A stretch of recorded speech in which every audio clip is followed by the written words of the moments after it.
changing directions, going to the... When I go to the K8, I go that way. When I go to high school, I go this way. And what's funny is, like, either way, it doesn't matter. It's the same. It's really the same direction. But in my mind, it makes a difference. There's Jacob walking the dog. Morning, Jacob.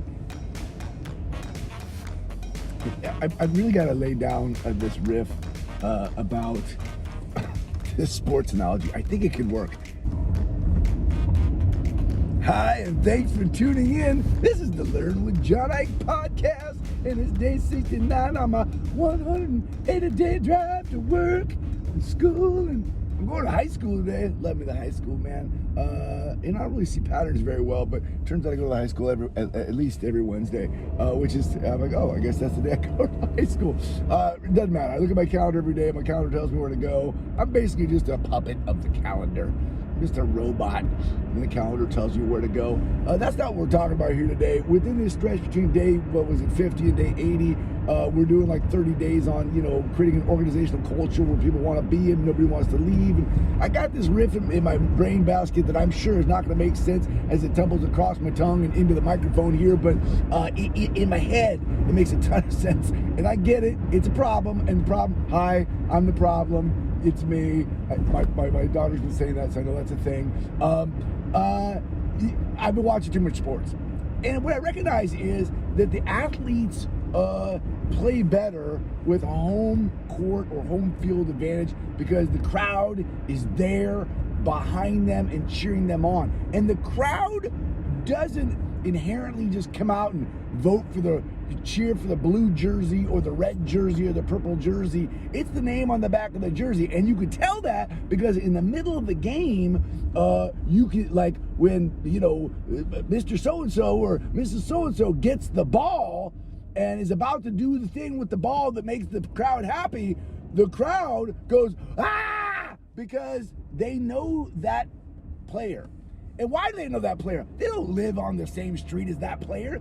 They know that player because there's a whole industry of people talking about the players. There's sports commentators and media broadcasters and podcasts and tweets and social media, all designed to help the audience member understand the strengths and areas of growth of the players on the field, so when the game is being observed, we're like, oh man, so-and-so's got the ball, and man, I know she's really good at this particular move that she's about to do. Oh, she's doing the move, and it was successful. Like, that's it.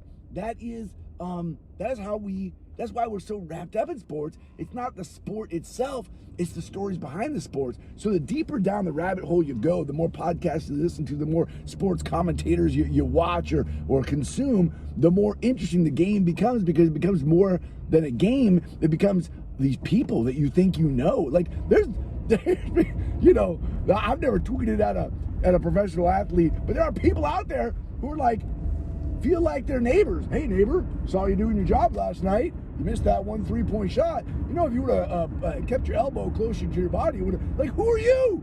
You're like some dude. But you feel like you know that person because you know so much about them because of the media industry built around that. Okay, right. So here's the transferable situation. I mean, this is the nugget in my brain that maybe doesn't make sense. And on my short drive over here to the high school, maybe you're like, oh my gosh, he ran out of time. Like, I wish I could get a grant, or I wish I could get 30 really interesting, smart people who also had kind of a broadcast background, and that they would go into 30 classrooms and that they would do like daily media drops or weekly media drops. Hey, I'm in Mr. Smith's classroom live today. She's got 3 struggling readers, 1 student with a functional behavior plan, and lunch recess has just been moved up this week. Now, background on Mrs. Smith, she's always had the lunch break at 11:15 a.m., which means her potty break is, right there at 10 a.m. And now with this lunch break moved up, it's gonna be a challenging day today.